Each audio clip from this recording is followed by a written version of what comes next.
Good morning সবাইকে অনেক অনেক স্বাগত নতুন একটা পর্বে। তো আজকে বাগানে চলে এসেছি একদম সকাল সকাল। এই যে আমি আর মা এসেছি, বাবাও আছে, এই যে বাবা আছে এই পাশে বাগানে। তো কলা গাছটা পড়ে গেছে, তো আমাদের কলা হয়েছিল, সে কলাই আজকে কাটতে এসেছি, আপনাদের দেখাচ্ছি দাঁড়ান।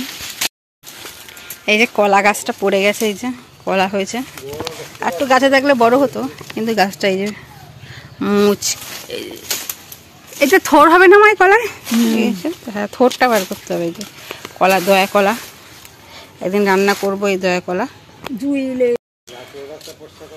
নারকেল গাছ পরিষ্কার করতে হবে, আরে আপনি হ্যাঁ এই যে গাছ কাটা হচ্ছে, কলা সরি গাছ না কলা কাটা হচ্ছে, কলার কাঁদি, পুরো কাঁদিটাই কেটে নিচ্ছি।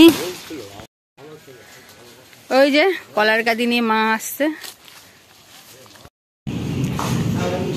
তো বাইরে রিমঝিম ঝিমঝিম বৃষ্টি পড়ছে, আর এখন দুপুর 2:30 মতন বাজে। তো আমাদের খাওয়া দাওয়া শুরু হয়ে গেছে। এই যে মা খাচ্ছে। মা কি দিয়ে খাচ্ছ মা? উচ্ছে ভাজা, গাছের উচ্ছে তুলে নিয়ে এসেছি টাটকা, ওই দিয়ে ভাজা দিয়ে ভাত খাচ্ছি। এই যে এখানে আমার ভাত রয়েছে, উচ্ছে ভাজাও রয়েছে, আমাদের গাছের উচ্ছে। তো আজকে লাঞ্চ মেনুটা কি আছে আপনাদের একটু দেখিয়ে দিই।